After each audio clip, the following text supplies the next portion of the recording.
Well, I don't think we can call this morning brew. Afternoon brew? Blue moon brew. Brew. Brew. It's afternoon brew. Well, this is the first real beer I have had for, Long time. I don't know, yeah. I've been drinking NA beer, which isn't too bad. But then when I get a sip of the real stuff, I think, yeah, it's not all that good either. Oh, the fake stuff is. The fake stuff. It's true. It's pretty good, but it's not as good as this. This is just lovely. I love that you're drinking my Blue Moon beer in a Turkish teacup. Yeah, it's the first. It's pretty cool. So, What's the topic of the day? I think it's the H word.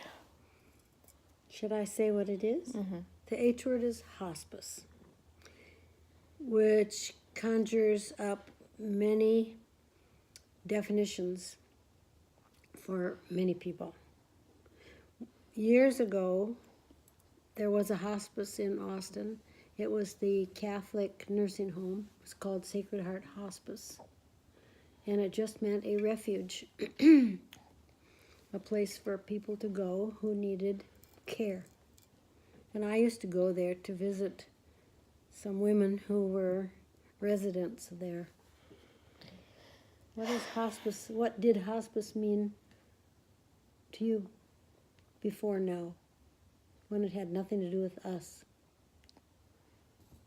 Well, my only experience with hospice before now was with Jonathan. Jonathan was a kind of a, well, he was, not kind of, was a second dad. And he died of cancer a month after my father died. And so he was in hospice for the last few weeks. And so in that situation, hospice came into our lives at the very end because death was near. So that's really my only experience with hospice. What did they do? Well, they came and oversaw pain control. They came and provided time for us so that we could, I remember one night that, actually it was probably the night that Jonathan died, that his wife and his son and I had dinner together. We sat around the kitchen table and they sat with him, pardon me, while we ate. It's the beer speaking. It's the beer speaking. And then when he died later that night, we called them and they came and helped us. I remember, I don't think I do it this way anymore, but I remember I was the one who stood at the sink and they disposed all of the medications that we had in the house, all the pain meds and things. They went they went down the drain, which I don't think we would do anymore. But anyway, I just remember them being that support to help us navigate those final hours from home. So for me, my hospice experience has really been the end kind of deal. I know that that's not the case for everyone. I certainly know that I've heard stories of people being on hospice for years. Yeah. And just receiving minimal care. Right. In fact, And basically, my understanding of hospice as it is now is simply providing care and support for families in the final season. And the length of that season really is different. And but one of the things that for us, when Jen went back to the hospital with her pain crisis. When Kelly put you in the hospital. 2 weeks ago. Right. And then we got the MRI results saying the cancer is on the grow. And we realized that you had a fractured pelvis. And pain, we realized that pain just is going to be part of life. And we're going to do our best to get get a handle on it. But Yeah. I think that, 2 sources. right, that the decision that Kelly helped us make, Kelly's our palliative care person. She's She's our anchor. Anyway, She's our anchor in the I think that storm. decision that she led us to, which was to come home with hospice as our stamp. But we were only willing to do it if Kelly could remain our Person. Yeah, it's really interesting because 3 weeks before Ginny's entrance into the hospital, new legislation was put in place that said that physician assistants could follow there and be the primary care people for folks in hospice, which is pretty great timing because Kelly's a PA. Anyway, so part of the getting her home was this understanding that it was time for hospice. And so it's funny because in those first days, Ginny was like, I don't want to tell people that I'm on hospice because this is my word, but people get ape shit about it. And, and the tater tot hot dish will start coming to the door and, the chicken cacciatore. Yeah. And it doesn't necessarily mean that you're dying tomorrow. No.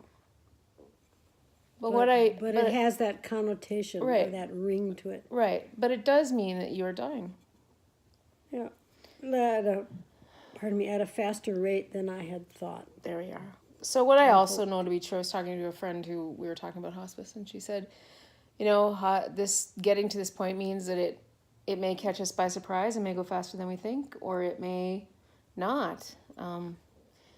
Either way, we have succumbed. Well, we're risking the stigma, but we want to clear it up. Yeah. So we are, let's say, taking advantage of the palliative cares that hospice offers to lighten the load for Kirsten and just make it easier for us to navigate the days. Well, I think the way I like to think of it is it's a safety net for our care team in Roch, because it gives them hands on the ground here to help us. I like that, hands on the ground. Feet on in the air. That's smart. Hands and feet on the ground. That gives me a pit in my stomach. God, I can't. Can I just do you? Side note: do you understand the challenges that I face in living with the wordsmith? The old English major. It kills me. I just love language. All right, so to give people feet on the ground and support for us here from there is helpful. So a safety net. Jen has decided to accept a weekly visit from a hospice nurse and a weekly visit from home care to maybe do a little of the personal hygiene? Yeah, stuff. Shower.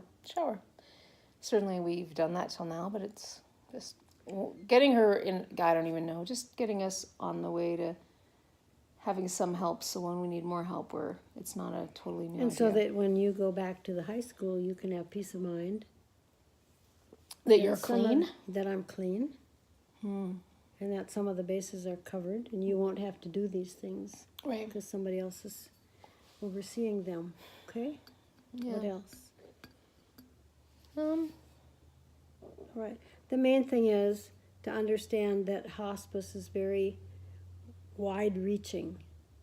It isn't that they come in when they come in that signifies the 11th hour, and the 12th hour is about to gong. We'll just add the cares as we need them, but for now, it's minimal, wouldn't you say? Would you? Yeah, it is. I mean, I think it is. Their care is minimal. It's a couple of hours a day, or a couple hours a week, which is little, but again, it's setting the stage for when we'll need more. So that's what I know. So I guess we are we're no longer not using the H word. Okay. Jen is receiving hospice care. She's doing fine. Is she? Yeah. Do you feel like you're doing fine? Yeah. Do you feel that your load is lightened? No, but that's okay. Well, That's all right. it's still a goal. It'll be what it'll be. We're just one day at a time. Mm-hmm. And I will try not to push back. She's a feisty one. It's all right. Fighting hard, independent, a strong will. Well, But that's good. That's who you are. That's why that's part of the draw, the charm, and the love for you. really? Yeah, for sure. Oh, Yeah. Are you kidding? If roles were reversed, I'd be kicking and screaming like crazy. I never thought about that. If the roles were reversed, what it might be like. Think about that. All right. Okay. Okay. All right. There you are. Our mid-afternoon Brew. brew. Bless Forward you. we go. We love you all. Yeah. Later.